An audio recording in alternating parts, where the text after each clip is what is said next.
Welcome back to the RETSY podcast. I'm your host, Matthew Morrison. Today, Chris and I are sitting down with RETSY agent Bradley Opitz. Let's get into it. I like to call it kind of like a life-changing money situation, because working in youth ministry, you really don't make any money. And it was amazing that I was able to get away with actually like providing. Yeah. And same with teaching. And so there was one deal in particular that I made more money in, like, let's call it 4 months or 3 months than I can make in like 5 years. And I was so thankful. And it was this deal that I did in North Central Phoenix. A lot of people would know this house if they passed it. It's a pretty prominent house in North Central Phoenix.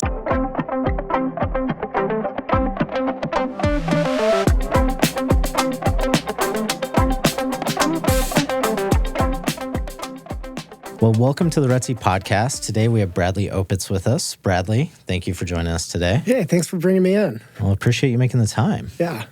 So I'll start with a little background on Bradley. So Bradley helps lead our RETSY Rendezvous call every week with awesome market statistics and economic news and just giving our agents a lot of insights to what's going on in the market and in the economy. To have great talking points and information to give to their clients, and everybody really appreciates it. So I want to start by just thanking you for doing that. Yeah, it's my pleasure. I love doing it. Yeah, I've told the story over and over again of like I was up in Truckee and I'm like, I want to check in on the rendezvous. I was kind of on a boy show. I wasn't even supposed to be on the rendezvous call, and then you started dumping into the market statistics for Arcadia and Paradise Valley. Mm-hmm. And I had it on the counter. It was on the kitchen island, and all the guys I was skiing with like started crowding around the screen. They're like, listen, they're like, well, if that's true, that's true. They're just watching. They're like, wait a minute, you do this for all your agents every week? And I'm like, well, it's just about every week, and it keeps them up to date. He's like, this is awesome. It's like, and I've also like had kind of like some incognito people on those Zooms where it just says like iPhone 13. It's like my buddy Pete who wants to check in on the economics. You know most of them, but yeah. So people find value in that. Thank you for doing That's awesome. I love doing it. I love sharing what I'm finding. I like, it's just intellectually, it just keeps me on top of things. So I love it. Well, and the number of tools that you've kind of given us, like I remember that Trueflation one you gave the other day. Oh, boy. I texted that to a buddy of mine who's following Bitcoin last night, and he's like, I think inflation's going to go up. I'm like, I text him the link. I'm like, here you go. Trueflation. Says it's going up right now. It is actually. Yeah. He wasn't wrong. No, he's not wrong. Yeah. But we were on a good downtrend that nobody was recognizing. Yeah. True. Yeah. Well, we want to learn more about you. So what did you do before real estate, Bradley? So before real estate, we're taking it back. Out of college, I majored in theology. I got a double major in theology and catechetics. And it sounds pretty. You have to tell me what catechetics right? means. That's a big word for Chris. I'm gonna let that make it sound like I'm more smart than I am. But catechetics. Yeah, essentially what that is I studied theology at Franciscan University in Steubenville, Ohio. That's my alma mater. Transferred there from a school in Georgia, Kennesaw State University. And essentially, theology, the study of God, if we were to kind of parse out those words. And then catechetics is the study of the catechism of the Catholic Church. Gotcha. So the catechism would be like this big book that compiles references for what the church believes. So if we're like, hey, what does the Catholic Church believe? That's the book that you go to. That's catechetics. That's so catechetics is like the study of how to teach it and all that stuff. So that's what my degrees were in theology and then catechetics. So I was out of college. I was a youth minister for a long time. That brought me out to Phoenix. So I worked at a church in Mesa, and then got married to my lovely wife. She's the best. And then we moved back to northern Georgia in the Appalachian Mountains. Her and I, we worked at a Catholic youth camp run by an organization called Life Teen. I ran all of their outside activities. I cut grass all day long. It was like a dream job. Yeah. It was Sounds awesome. seriously. I had a dog that I would bring into the woods with me. He was always off the leash, and I had a chainsaw, and I would just make trails. And I would build bonfires for camp goers, and then I would work as a youth minister for 2 small mountain parishes in northern Georgia, which was really fun. And then on our free time, we'd whitewater kayak down the Chattooga River. I was a whitewater kayaker, made friends with all the river guides. And that's a wild and scenic river, so you can't build on it, and you can't, it's, you know, the movie Deliverance? That's where the movie Deliverance was filmed, on that river. So it's not quite like that movie, but it's just one of the most beautiful places on earth. And so, you know, we'd do like class 4, class 3 rapids, and those were my days. And then we moved out here, and I did youth ministry for a parish in Arcadia. Shout out to St. Teresa. And so that brought me back out to Phoenix. And after some time of doing youth ministry there in 2015, I decided I needed to change things up. My wife and I were trying to expand our family. We're having a really hard time doing that. And we adopted our daughter at the time. And so I thought, you know, my wife was a kindergarten teacher at Archway Veritas, and I was working as a youth minister. Neither one of us made any money. And so I, you know, me being a new dad, I figured, you know, I need to figure out a way of making money, and I need to figure out a way of actually like taking care of the family. Thought maybe getting my MBA was something that I should do. Looked into that, decided against it. Same with my JD. I was going to do like an MBA JD kind of path. And all of my lawyer friends said, Bradley, if you want like a divorce and a substance abuse problem, coming from attorneys, that come and sounds be an about attorney. Right. You know? And I said, you know what? I don't think I want to do that. So I thought, what's the lowest barrier to entry with the highest amount of money that I can make? And real estate shook out from that. Oh yeah. And so I got my real estate license. Thank you. Got my real estate license, and I started pounding on the door of commercial brokerages because I didn't want to work on the weekends, and I didn't want to deal with people's emotions. That is 100% true. Commercial real estate agents do not answer their phones on the weekends. Totally. And so I wanted to work in something where logical, rational decisions were made, and it was just numbers that either worked or it didn't. And so I got a footstep in with Colliers International. Yep. Started doing work there, and then soon after, when I adopted my daughter, I kind of learned that I became a workaholic, and was working pretty much. Before my daughter got up, I was out of the house. And then by the time my daughter got home, I was coming back in. Or by the time my daughter went to bed, I was just now coming in. So I would spend time with my newly adopted daughter through FaceTime while I was doing spreadsheets at the computer and negotiating deals with commercial stuff. And I had a really influential conversation with a broker.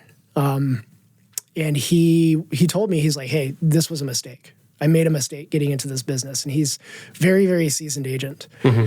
And he said, he didn't know who his family was. Getting into a brokerage business, like he would work all day, come home, and you're expected to be the first in the office before anybody, be dressed in a suit. That was it. Like, don't go home until everybody else goes home. And this is back when, I mean, now I know a lot of these brokerages have more newer concept type offices, you know. It was before that. Yeah. I wanted to make sure that everybody knew that I ate, sleep, and breathed it, that I was there to do business. And so after that conversation, I was like, okay, I think I need to make a change. It was at the time where I was like renegotiating with one of my business partners, our splits. And then I just kind of realized I needed to make a change. Like family is like in the lens of my life, family is the top position. Work will never, ever crack that top position. Yeah. So it goes, God, my wife, then my kids, then my community, and then work is after all that. Yeah. And so I decided at that point I needed to step away from it, and started working as a 6th and 7th grade literature teacher. Which makes a lot of sense to me. Yeah, I don't know how to spell. That was embarrassing. And so I spent 2 years doing that, reconnecting with the family. And then my wife came to me and said, "You're miserable." I did not like teaching middle school kids. They're so mean to each other. Yeah. And so even though like I was a very, very good teacher, my wife goes, "You're getting back into real estate." And so met my business partner that I have right now, Heather Wilson. I taught her. I actually taught her daughter literature. You and your wife have taught many of our friends. A lot of them. And then I decided to jump out of teaching and then back into real estate. This was right around 2017-ish. Mm-hmm. So I've kind of had this meandering journey with real estate. Mm-hmm. And here we are, 2025. Almost 10 years later. Yeah. Right? We're sitting right at about 8 years. And so that's kind of how I got to where I am right now. You guys have such a great dynamic and stuff. I remember the first deal we did together way back in the day. Oh my goodness. And, but the thing is like, you guys are always such professionals. I mean, we're in an industry of 50,000 real estate agents, and very few of them take their job seriously, work full time, and or like pick up the phone and respond to calls. And it's just like you guys were great to work with, and then now we work together. Yeah, so. Likewise. There was a good confluence of great personalities that were happening with this. Our goal whenever we work with somebody, I really want to leave somebody better than when I found them, and it doesn't matter who they are. And particularly with my clients, I want everybody to be in a better spot than when I found them, period. And so other agents that I work with, my clients, you name it, that's kind of our motto with it. Well, I think it's worked out really well for you, and you guys also kind of balance each other out. Like you're very analytical and I think, you and I have run through some scenarios, and I think you've run through scenarios on the rendezvous calls, of like, hey, because of this graph or this chart or this is where the money's moving, this is why you need to make that move now or buy this home or list this home. And here's the thing, it's like, it's you. So that, Bradley's looking out for your best interest. And then, that's all you need to say. But like the fact that you can back it up with numbers, a lot of agents can't do that. So, it's pretty incredible. So, yeah, I get very focused on that stuff. Heather helps pull me back a little bit sometimes. Yeah. I can get a little analysis paralysis. Yeah. Sometimes. Well, we all, yeah. Well, can you share like your first big break or big deal that you did in, we'll just focus on residential, but for the purposes of the podcast, but like your first big like residential deal or like break that made you realize like, this is it. Yeah. So I like to call it kind of like a life-changing money situation, because working in youth ministry, you really don't make any money. And it was amazing that I was able to get away with actually like providing. Yeah. And same with teaching. And so there was one deal in particular that I made more money in like, let's call it 4 months or 3 months than I could make in like 5 years. And I was so thankful. And it was this deal that I did in North Central Phoenix. A lot of people would know this house if they passed it. It's a pretty prominent house in North Central Phoenix. My client, I can't recall how I met him. But I'd sold his home and they were looking to upgrade, and it was my first $2.3 million deal. And I worked the heck out of that deal for them. Got it the price really, really far down, got them so much back on their Benzer. And this house had been sitting on the market for like 300 days. Wow. It was a pretty significant property. But then when I finished doing that deal, I don't think I'd ever worked as hard in my entire life at getting something, because I wanted to make sure I nailed it. Yeah. And then when I received that paycheck from it, I remember just sitting there for a second and just being thankful for what I had in the position that I was able to be in. And I almost sat in my car and cried just because I was like, I'm It's not life-changing. struggling anymore. Yeah. And I felt like I was drowning for a long time. Yeah. And sometimes still that happens, it's just life. But I looked at this and I said, and I was just thinking to myself, I was like, this would take 2 or 3 years for me to make. And here I am. I'm able to provide for my family. I'm able to do what I think is good as a husband and as a dad. And it was really a life-changing deal that I did for my for my client, for myself. Yeah. That's incredible. Well, it's just like that. I mean, I think everybody in their career hits those deals where it's like, you get pulled away. What's weird with real estate is you can do it everywhere and you get a lot of freedom. And that's the great thing about our industry. It's like, I talk with Chrissy all the time where it's like, I don't care where you are as long as it gets done. The response to the text thread gets put out there or the document gets sent or this and that. Back when, she was new to our team and we were working closely together and, but I said, this is the greatest thing about our career is you can be in Philadelphia visiting your sister and seeing the new baby and this and that but still get the job done. But, the trade is sometimes that's 10:30 at night on a Saturday. Sometimes it's 6:00 in the morning showing up to meet an inspector. So there's a lot of work in it. And I think I can't remember who I was going. So I go through okay, you have so many lines in the contract. You got so many lines in the seller property disclosure statements. And there's 11.5 million ways that the deal can go bad, but only one way it closes with all parties happy. Totally. And so, I mean, it's just it's not that it's a miracle that everything closes, but the stuff we see out there, and pulling that together, I mean, it's life-changing. You talk about commercial. I mean, my wife was with CB, Richard Ellis. Right. When we had our second, she decided to stop working. But that said, I know what it was like to show up every single day, leave every single day. She worked for 2 amazing guys that took really good care of her. And but that said, it's just the change in your lifestyle, the ability to travel together or to do this. It's it gives you a lot of freedoms. Right. And it's I feel like in life, those freedoms allow you to spend time with those people you love or those things you like to do. So yeah, it's totally true. For sure. That's an awesome Matthew story. rolls his eyes you're fly fishing 8 times a year. I'm yes, because of real estate. It's a lifestyle. I don't think anyone in the world thinks you don't deserve it. You worked your ass off. So you. I do take a lot of vacations and do a lot of fishing trips. As you should. But I answer the phone. Yeah, always. Yeah.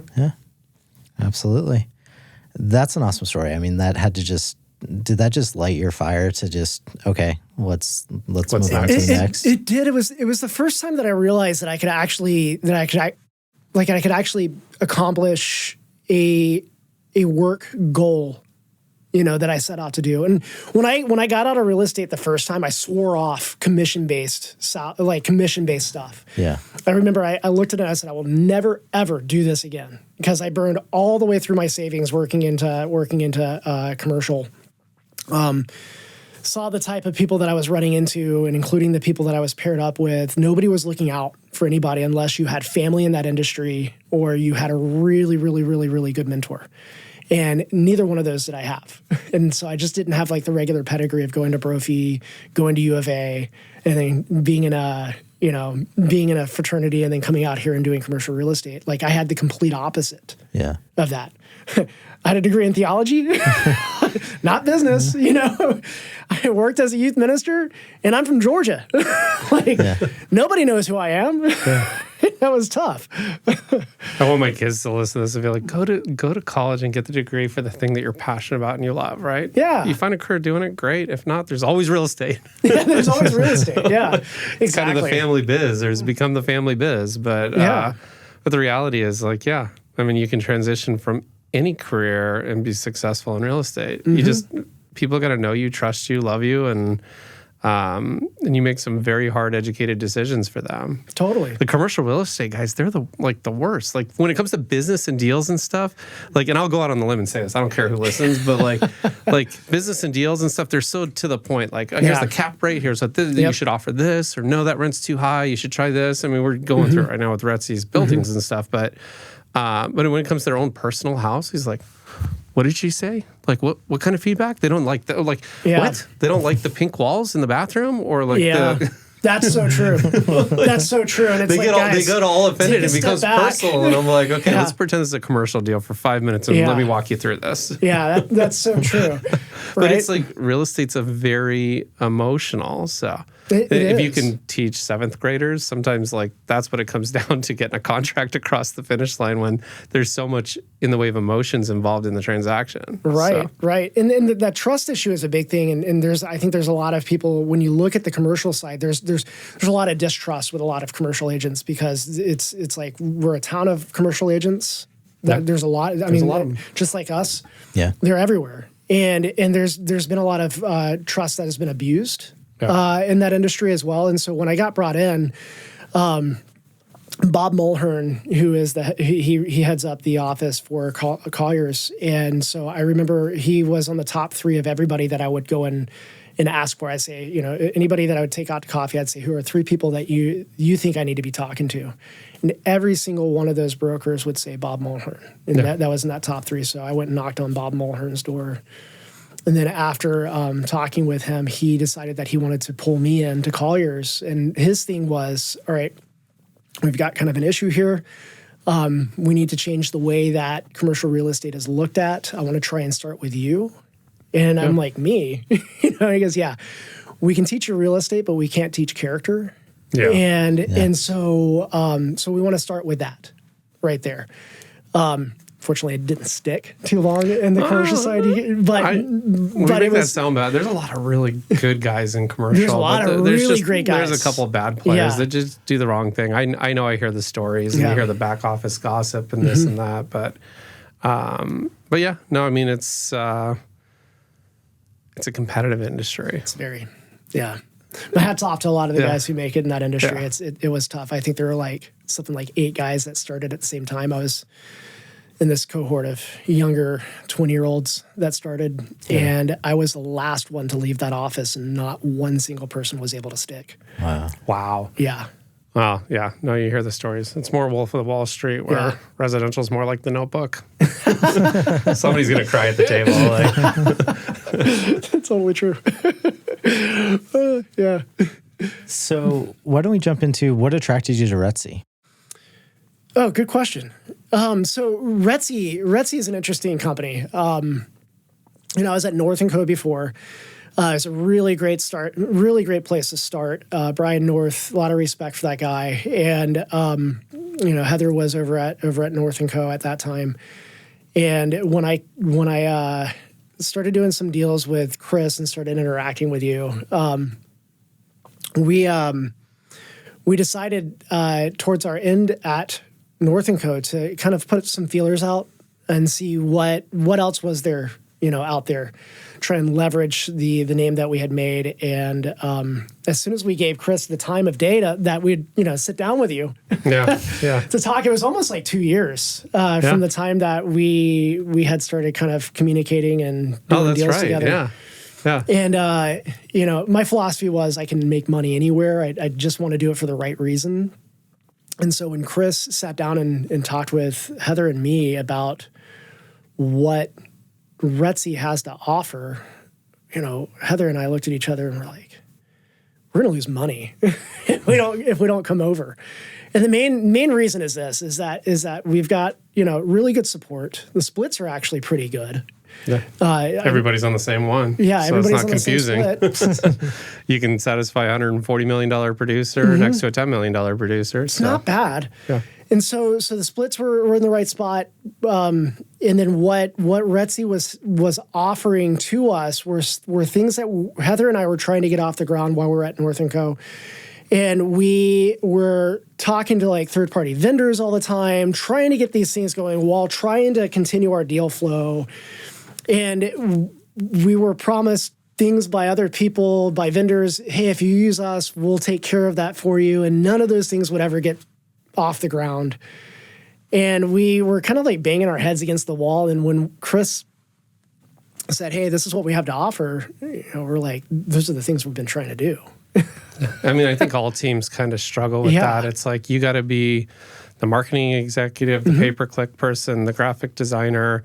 You got to understand the website. You got to edit the website. You got to do the paperwork. You got to negotiate the deals. It's like you wear so many hats. Yeah. And the reality is, like, what happens when you multitask doing too many things? You can't do your main job that well. And, it's like, I feel like with you guys, I mean, you did your job really, really well with your clients, but it's just like you needed the support in other areas. Because, I mean, Brian is an amazing leader. And I know when I started RETSY, he was very graceful to me and said, hey, don't use this software, use this one for paperwork. And like, he was very open and he was always a sharer, so I'll never forget that. But that said, it's just like when it comes down to what works, what doesn't work. I mean, that's kind of the whole thing with, Chris selling, right? Like I test and use these products. Right.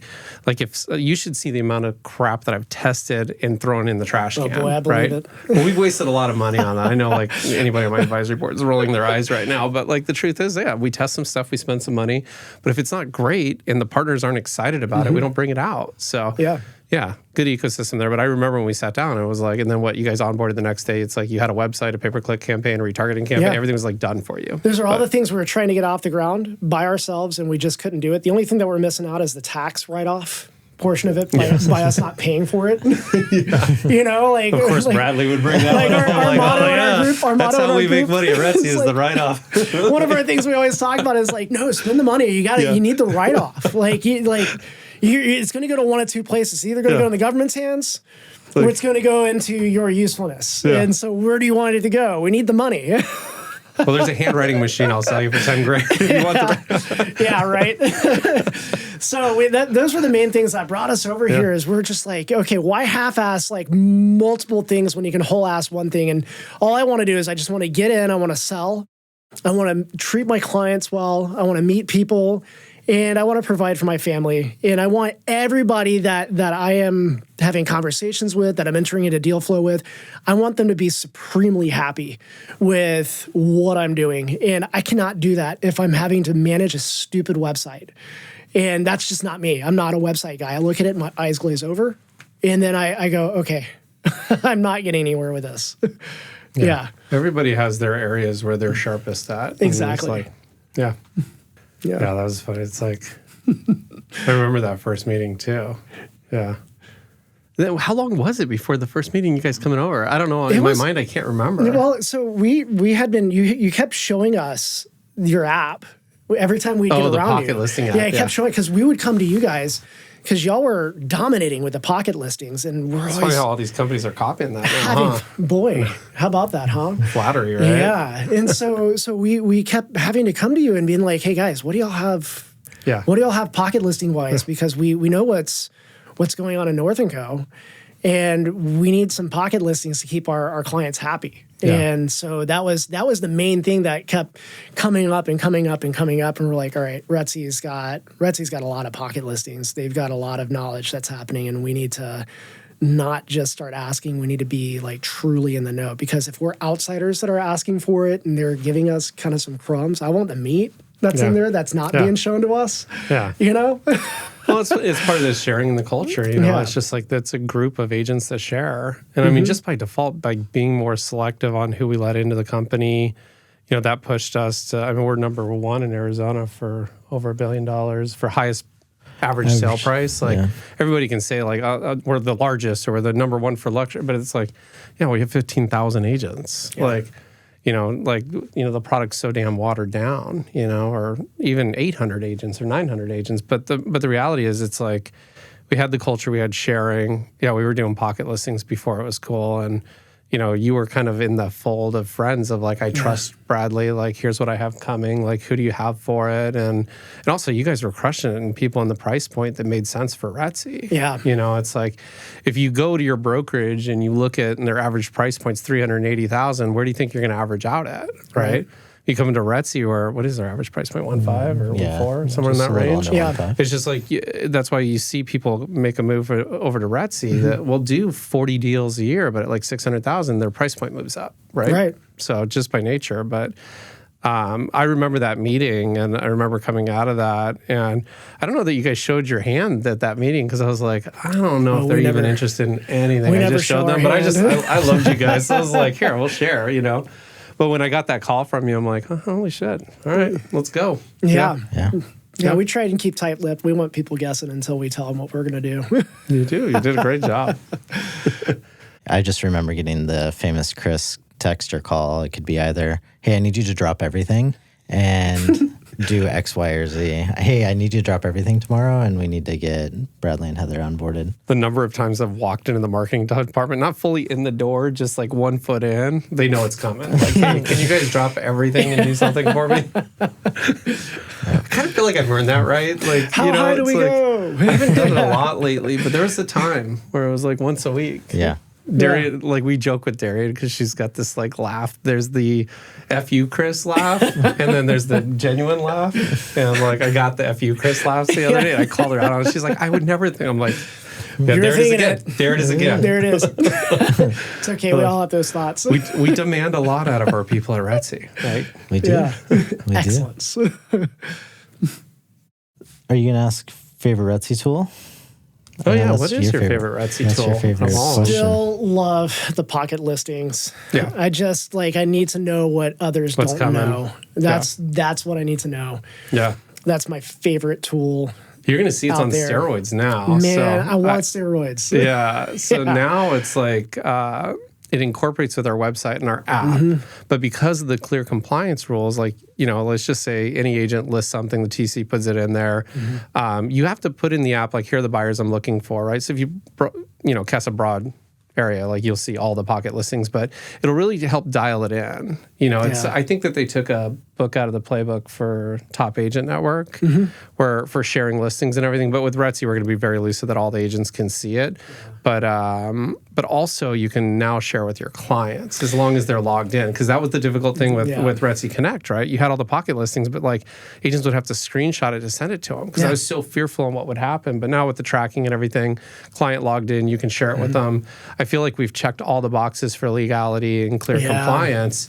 I mean, my goal is to have that done before I leave town for the summer, but it looks like we're on target for our goals. Yeah. I mean, we deliver in approximately the price, the range in which we tell our agents. Like, yeah, love that. I'm excited about it. Can't wait. It's working on my phone. It'll be working on your phone in a week. Beautiful. Yeah. So I wanted to save time for this question for Bradley is where do you see the Arizona market next 5 to 10 years? Oh, shit. This is a loaded question for Bradley. I know. And him without his laptop in front of him. Man, that's a tough one.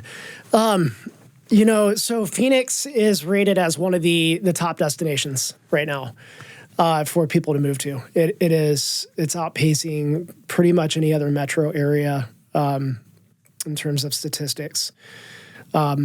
Companies internationally, companies that are both in the United States and internationally they're not letting off the gas pedal with their building here. One of the things that does catch my attention is our water resources and how the powers to be decide to either limit or not limit our water resources. I think that's going to be the determining factor for Phoenix as to whether or not we can expand or we're going to have to be more landlocked. At this time, we're kind of a landlocked city. And we've got, again, more people coming in to the city. So I think that, prices, there is an elevated pricing system that's happening. Nationally, we're seeing real estate kind of cool off right now. And Phoenix is not immune to that. But I think what I like to think about here is that we're going to be more insulated than the rest of the United States if we do see a large base cooling off of real estate prices. And that happens mostly in certain submarkets. Not every submarket is created equal. So what happens in Arcadia is not the same as Buckeye. Mm-hmm. We all know that. What happens in anywhere else, we all have what I call comparative advantage. We all have those things. And so, in the next 5 years, we've got, it really could be anybody's guess, but I see extended growth in certain submarkets, like on the northern side of I-17. I think that's going to be a big area for growth.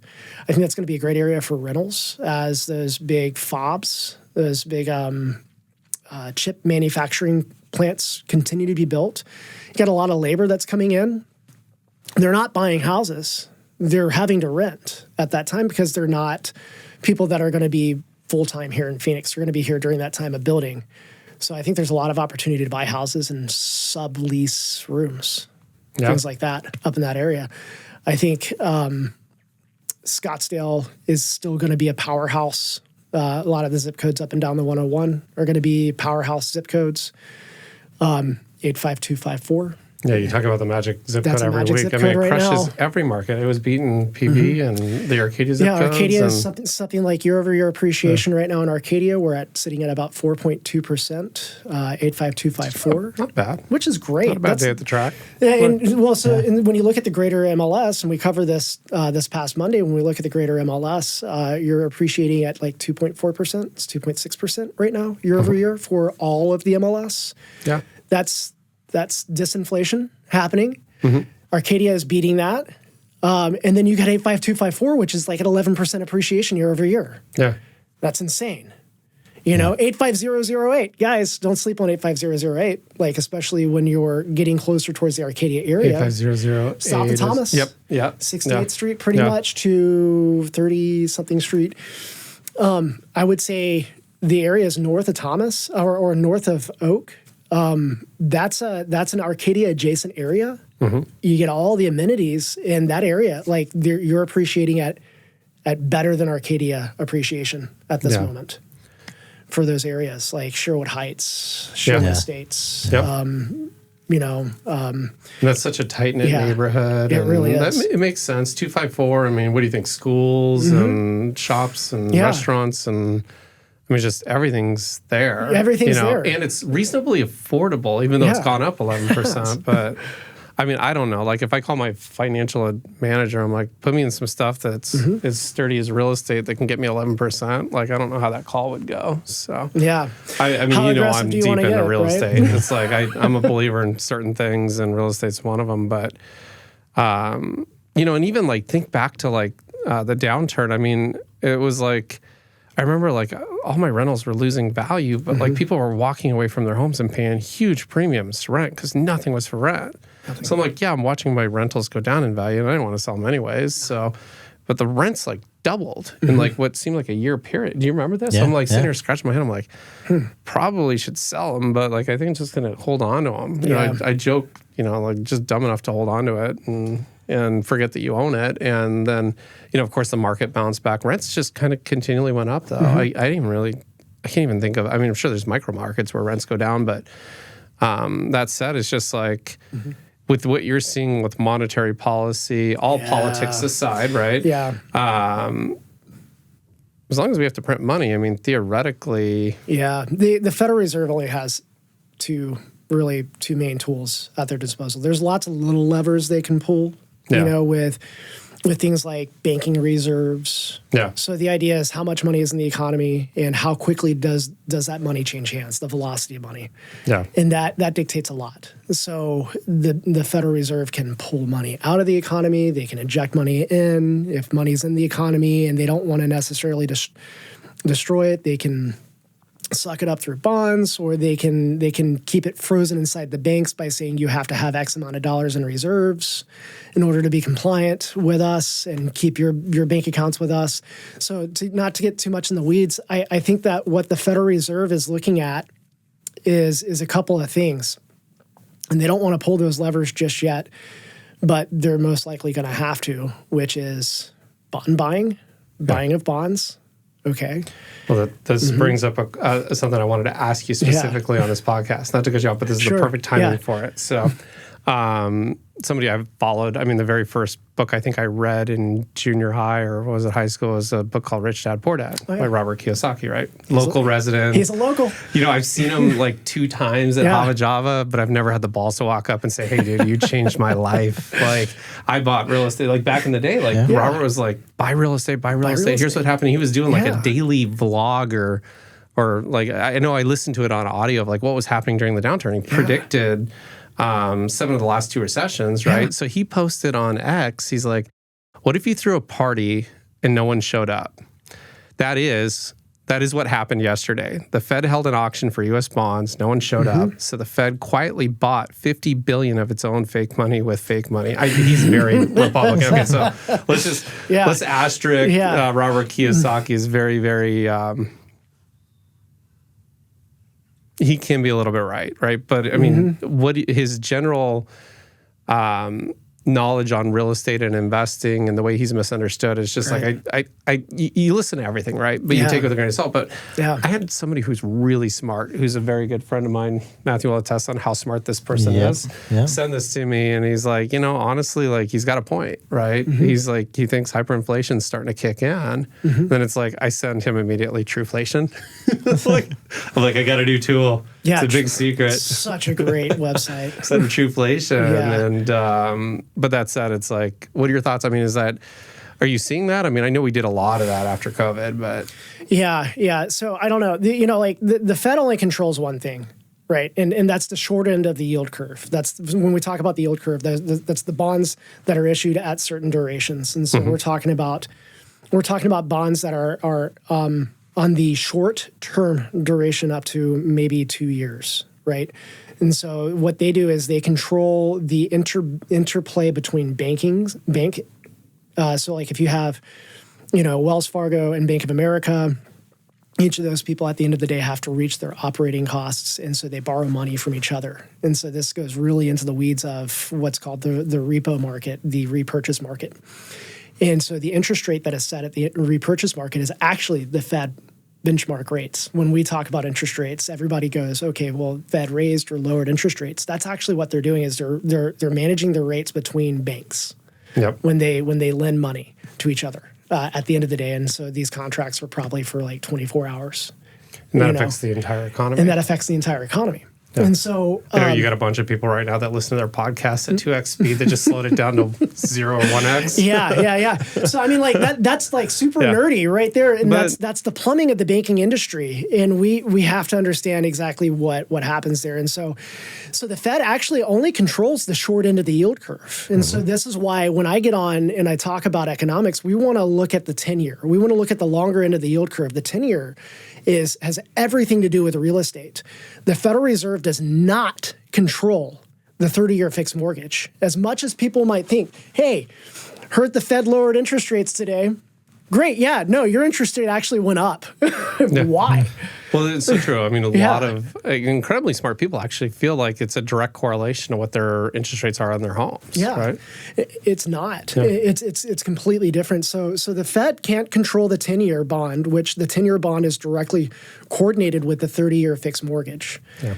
And so it's the 30-year fixed mortgage price, or the yield on the 30-year fixed mortgage is the 10-year note plus a couple points yield, maybe 200 basis points or so. I think it was trading at like 275 or something like that above the 10-year note. And so when you hear about, hey, the Fed, did a 10-year auction today and nobody showed up, well, guess what that does? That pushes yields higher because investors are always looking for a return on their money. And when the return is there, when they say, yeah, this is acceptable return, there's going to be buyers for that. Always. Buyers for everything. Doesn't matter what it is as long as it gives a return. So it pushes the rate up to where the return's good enough and then they get the money. Yeah. Right? I try to, maybe I'm wrong in saying this, but maybe hear me out. Like, for example, when you have tax sale deed auctions in Arizona, right? Like they start a bid really high, right? Like, all right, I'll bid, I want to make 9% of my money and I'll buy the back taxes for this property, right? I have a good friend of mine that does this and acquires it and actually acquires some really great properties for like nothing. But, every year when people don't pay their property taxes, like they forget, or like, I know I've had a cabin before that was paid in full and I never got the bill and I forgot to pay. So I got the late notice and then I had to pay the interest rate on it. It's like, you forget, right? Yeah. But it starts as a bit, I'm going to make up a number. I don't know if this is right or wrong. Well, let's just say it's like 9%. And then somebody's like, well, no, I'll take 8%. One person's like, oh, that's a nice property. I want to own that. I'll take 4%, right? So then you get this tapped on bill of the interest rate they're willing to pay because of how valuable the product is. So people will take a lower interest rate if they feel like the property's valuable, but they'll take a higher interest rate if they're like, I don't care if I own it or not, but this guy will eventually pay his taxes or all own his property. Yeah. Similar? So it kind of. So the way that bonds work is that, and I want to go back to the banking industry right here. Okay, so this is very, very important. Banks utilize bonds as collateral that for their overnight lending. So if I need money, let's just say if I need $100 for my operating expenses, we'll just kind of distill it as simple as possible. So break it down to me like a 10-year-old, right? Yeah. ChatGPT does it for me all the time. I'm like, okay, now explain it to me like I'm a 10-year-old. So I need Bank A, I need $100 for operating expenses. What Bank B will do, so Bank of America, Bank B would be Chase Bank. What Bank B will do is say, all right, I'll lend money to you for 24 hours. We'll just call it for 24 hours at the benchmark rate. Let's just call it 5%. Okay, just for the sake of simplicity, because I can't do complicated math in my head. So $100. What's 5% of $100? $5, right? So you're going to give me. I'm going to give you $100. You're going to give me collateral that equals that $100, and then tomorrow I'll give you that collateral back, and then you're going to pay me 5% for that interest. Okay, so I'm going to make 5% in 24 hours on that. That collateral right there, a lot of times is bonds that the banks buy and hold on their books. So when you and I go to the bank and we deposit our money in the bank, it's a liability for a bank because they have to give that money back to us. So they have to have it to give it back to us. That's a liability. So banks don't make money by holding our deposits. They see that as a bad thing. So simplicity. So what they need to do is they need to turn their liability into an asset.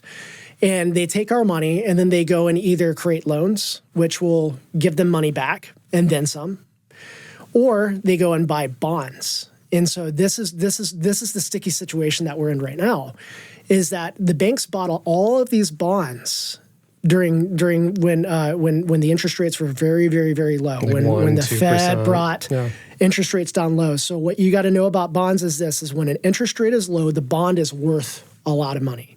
So it has an inverse relationship, price and yield. When price is high, yield is low. When yield goes high, price is low. And so all of these banks bought these bonds when yield was low and price was high. So they take these bonds, price is high, those are worth a lot of money. So I can put these up as collateral, or I can sell them, and I can get money immediately into the bank right now for my operating costs or for whatever. So now you got a lot of banks that have been holding these bonds, and then since the interest rates have gone up, those bonds all of a sudden are becoming worth less.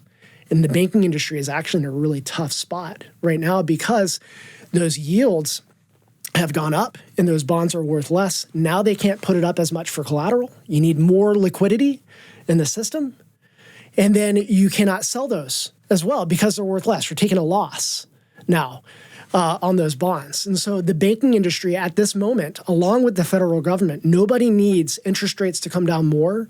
Not the homeowners, not the average United States citizen. Nobody needs these interest rates to come down more than the federal government, who has been taking out loans upon loans upon loans that have to re-up those loans at a higher interest rate. Nobody needs these interest rates to come down more than the banks as well in order for their operating costs and for them to be solvent. Yeah. So this is what happened with SVB, Silicon Valley Bank. Yeah. And Republic. Yeah. And all of them. Yeah. So they got caught with a bad mixture of bond ratios. So the Federal Reserve controls essentially that short-term lending, so they can control that market. And just for the record, I know you're going to love that I'm going to ask this question. So Federal Reserve, is it federal? It is not federal. Is it a reserve? It's not a reserve. So why do they call it the Federal Reserve? So the Federal, so it's a market. Like we're going to get crucified for that. Yeah. So what the Federal Reserve actually is it's a private bank, and it is a cartel of banks that came together to create basically a monopoly on the United States banking system. And so this took an act of Congress back in 1913. Before then, we had competition of money. And people don't understand this. Like, banks created their own notes. So if I were to pull out $1 and you were to look at that dollar, on the top of that dollar, we'll just pull out any piece of money. Of course, it's a hundo. Right, yeah. Oh, I got our 20s. So on the top of every dollar, you're going to see this is actually a promissory note, is what it is. And at the very top, it says Federal Reserve note. Federal Reserve note. So back in the day, banks would issue their own notes. You can come back and redeem that for a hardback currency. You can redeem that for a hardback for silver or gold. So this would be like 20 units of gold, right? So those are the ones with the little blue circles on them and the red circles on it, where it says silver certificate. So this is actually like a legal contract. What you see right here. So we want to look at it as like a promissory note. It's actually a legal contract. You'll read on it. It said that this note is legal tender for all debts, public and private. So you're actually trading a contract back and forth with each other, and you're entering into that. That's a pretty interesting thing. Not a lot of people understand what their money is doing. So the Federal Reserve made a deal with the federal government that they will manage the money supply, and they'll expand the money supply or they'll contract the money supply with the expansion or contraction of the economy. And their idea was, hey, we'll smooth out the boom and bust situation. Okay. And so one of the problems was that the money supply wasn't able to expand or contract at the pace of the economy. And so if you have too much money in the economy while there's a contraction, then all of a sudden you've got your money you have more money than you need. Mm-hmm. And so that's what the Federal Reserve was originally created for, and they have a dual mandate by Congress to make sure that employment is at maximum levels and that prices are stable. So that was the 1913 charter created by United States Congress to offload their responsibilities that was constitutional to a private bank. That private bank has their own shareholders. Mm-hmm. Do we know what's on their ledgers? Wait, who's a shareholder in the Federal Reserve? We don't know. How do I? One in. We don't know, right? I mean, like you've heard of the Congressman Ron Paul, right? Yeah. He always echoed, audit the Fed. His son has picked up that mantle. Audit the Fed. We want to know what's on their ledgers. We want to know who the shareholders are. It's secret. Yeah. Well, it was just I know we're getting deep into it. We're running late on time, but I followed Robert Kiyosaki for a long time, so I'm going to regurgitate something I know from one of his books where he's just like, I believe it was Nixon that took the U.S. dollar off of the gold standard, right? In 1970. 78, I think it was. Okay. Something like that. But that said, when we did that, essentially it went from like money to actual currency. Right. And gave them the ability to devalue it by printing more of it, right? And a lot of people don't realize, like, why is gold always money? Why is silver always money? Why is it always relied on for its importance? Entire Roman empires have fallen, but yet gold is still a currency moving forward, right? Right. So this is why people are just so. I mean, I know we kind of went deep into philosophy. Matt's like, oh, Jesus, guys. But this is what happens when Bradley and I, this is why we can't go to lunch. Like, phone calls are never less than 2 hours. Yeah. But the reality is, I mean, when it comes to economics, money, and understanding our financial systems, like, this is the beautiful thing about what you bring to RETSY. And, like, when you and I first started talking about this, you're like, hey, I can do this financial talk. I'm like, take me through this. Like I knew about your teaching history. I know you're a great real estate agent, but with what you bring to the table in the way of, like, basic knowledge of our monetary system, what's happening in the market, what's happening truly with inflation, or I'll see something crazy, I'll send it to you, and you're like, oh, well, based on this, and you just explain it to me in a way that I understand. And like, I joke around, but I constantly will ask an AI tool to explain it to me like I'm a 10-year-old. So I fully understand things. And, we're in a really interesting time right now where homes seem to be continuing to go up. Yeah. Interest rates are at a rate that doesn't make any sense to buy and get an interest rate at. And yet people are still transacting. And I know RETSY's been very fortunate because we do deal with a lot of cash buyers in the higher price range. But that said, it's like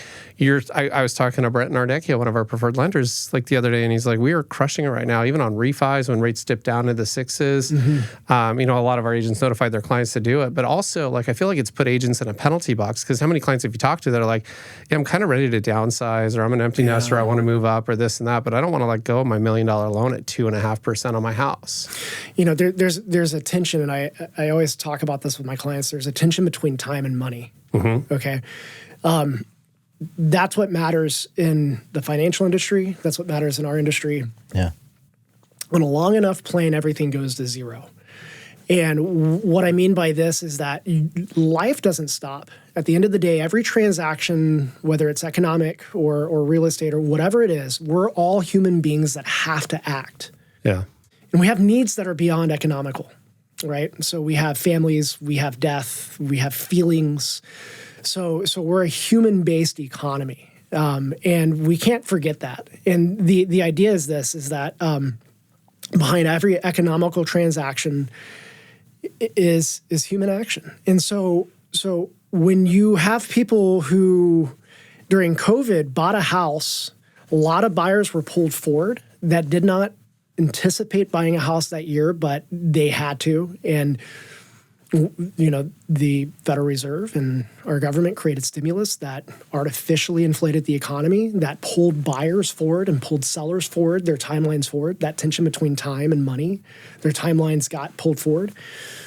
And then you got a lot of people, as soon as the interest rates started going up, they extended their time horizon at that point. Okay, so there comes a time where people have to move and they have to do something, they have to act.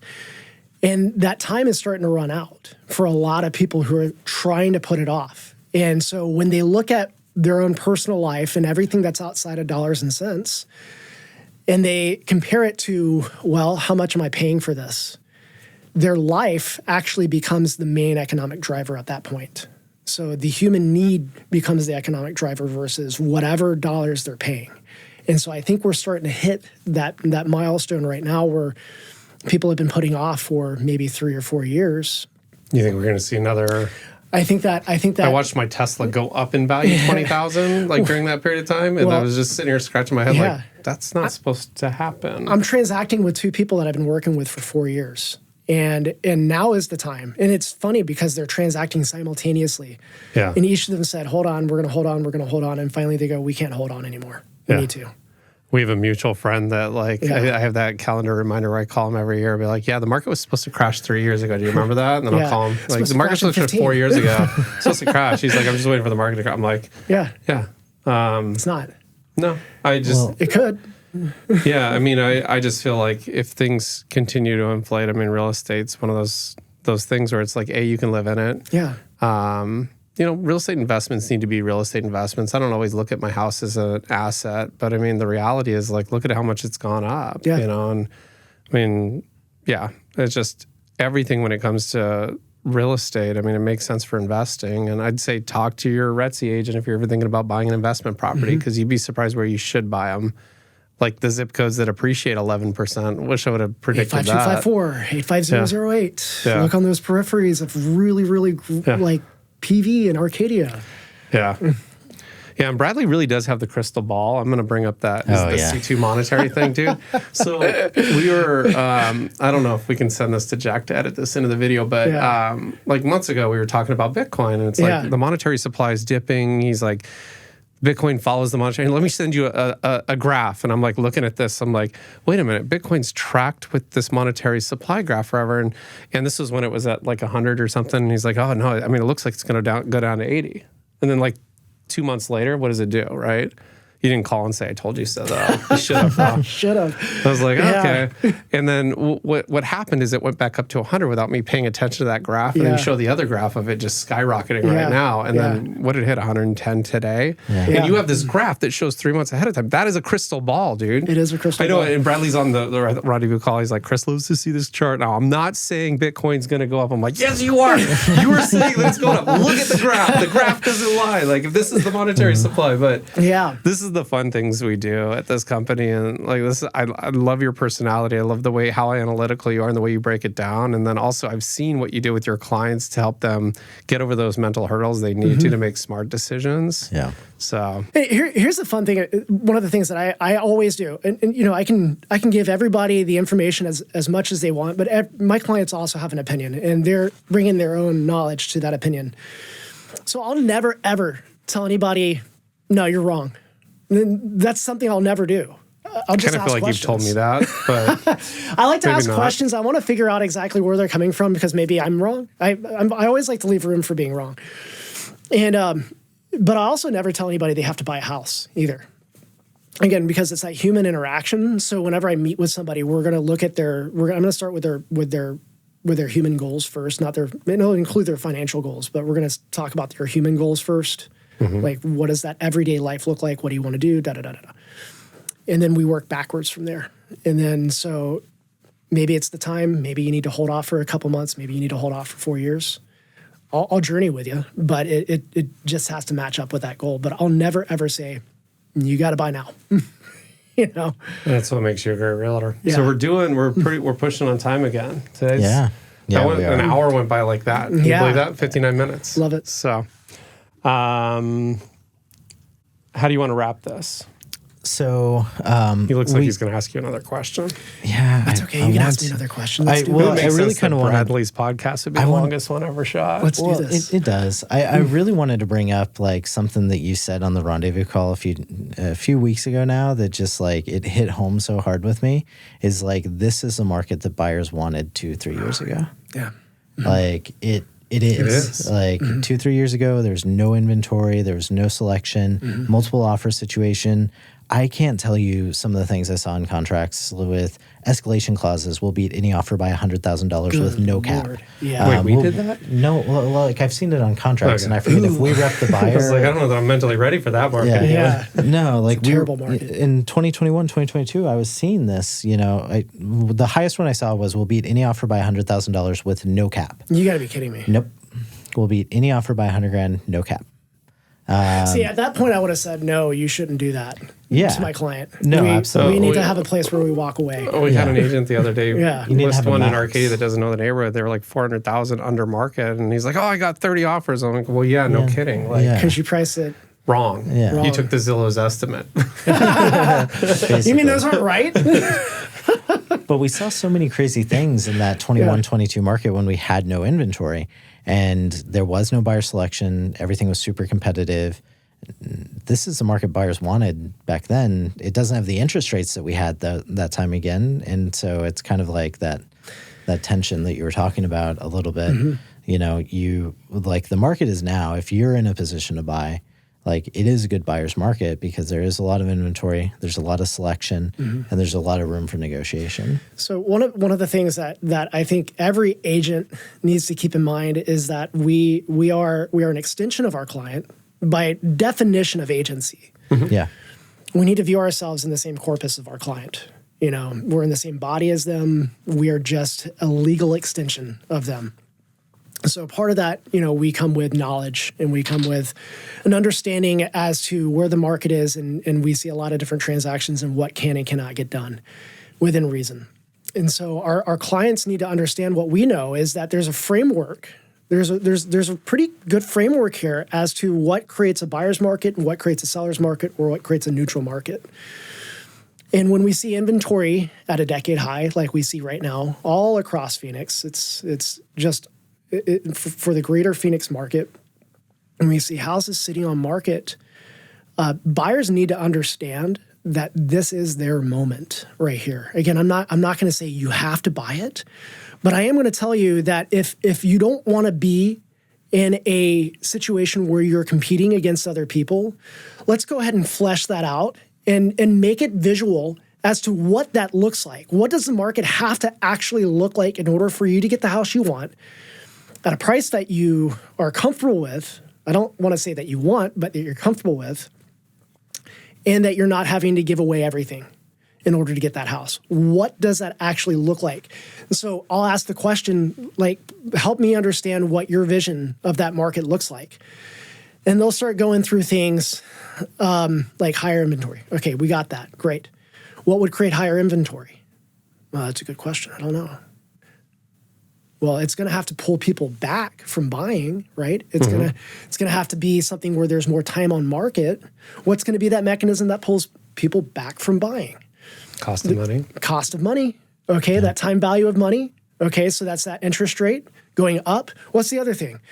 In the luxury market, it is the stock market being volatile. Okay, because us more wealthier individuals, we're not going to be taking the interest rates. We're going to be pulling out of our brokerage accounts. So you should expect then a little bit of a volatility in your brokerage account at that time. That scares a little people away from saying, well, I know exactly what my money is going to do, so therefore I'm going to park my money in this place, this place, and this place. When you don't know what your money is going to do, a lot of people will stand still unless they've got really, really good advice and they see a path through it. Okay, that's where your good financial advisor comes in. That's where a good real estate agent comes in that understands these things. All right, so people are pulling back from the market. Are you seeing prices come down? Yeah, you'll see some prices come down, but more likely you're going to see the time on market. The sellers are having the conversations that they're fatigued. That's another part of the framework. And the agents are getting fatigued as well. The seller agents are getting fatigued as well. And so they want this transaction to be done so they can get this off their ledger. All right. So as a good buyer's agent, and I've done this on both of my deals that I'm doing right now, good buyer's agents will leverage what's going on in the economy, pitch that to the other agents. We're the right buyer for this house, even though we're coming in $500,000 below list price. And you're going to want to do this now because if you don't, you're going to incur more time on market and you're going to lose out on money. So now you're losing both on the time and the money game. Yeah. And then we're going to negotiate further from there for things that'll be coming back in terms of more gives from our clients. Because if we exit the deal, then you're going to have to go back to market. Your house has a black eye. People are going to want to know what happened. Now you got time on market. You're back on market again. So we know exactly how to leverage this. And so this is the buyer's market that the buyers have been looking for.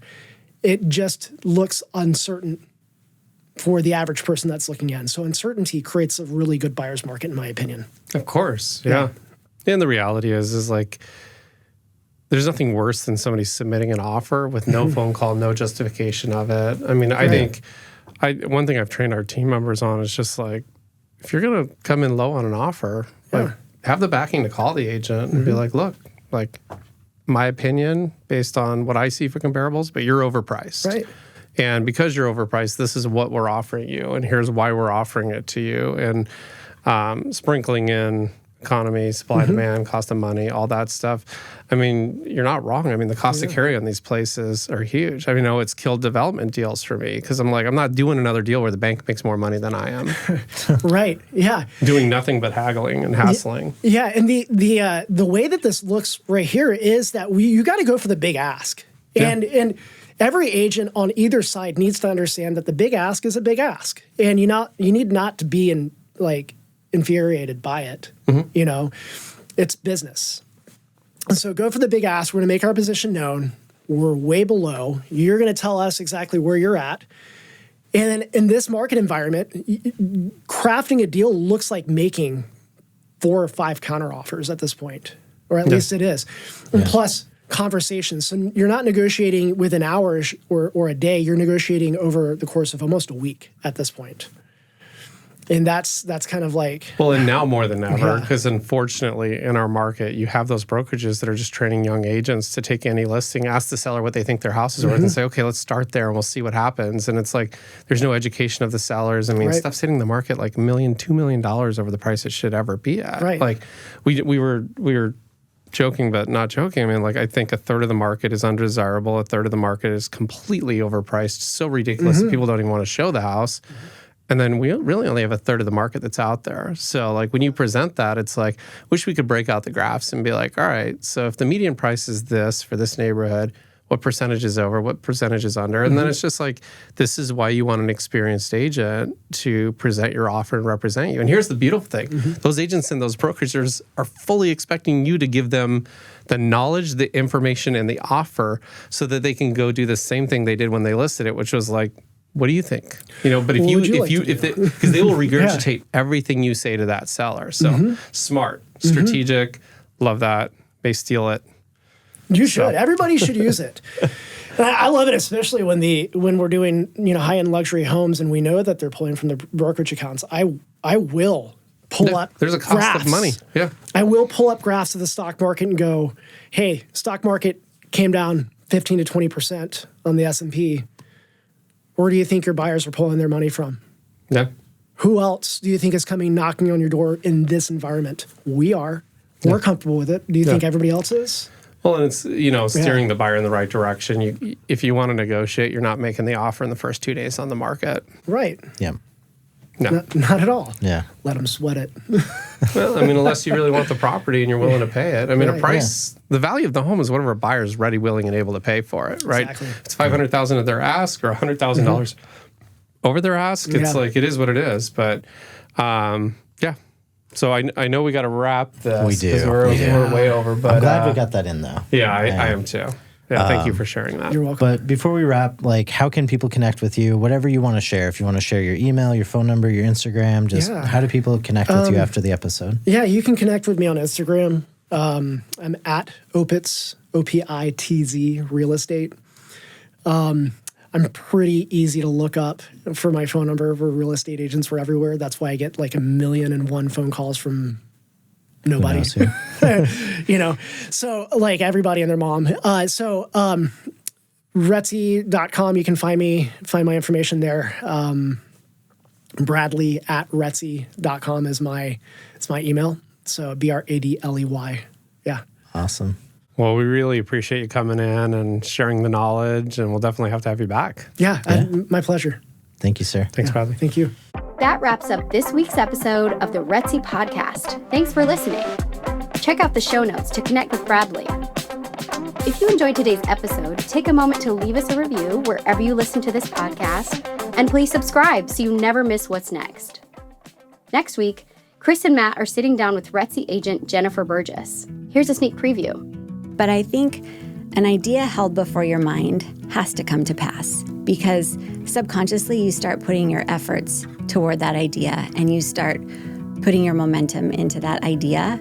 And for me, it was always I love design, and I see so many houses where it's just man, this poor house has an identity crisis. I wish I could just get my little hands on it and make it cohesive and lovely. And so through that, it kind of just happened where I got connected through friends or whatnot with a builder, and I'm not ever trying to step on someone's business, but it's hey, I'd love the opportunity to work with you if ever that's a possibility. And then got to work with Tinker Development on their beautiful Marlette house when it was first built, and co-listed that.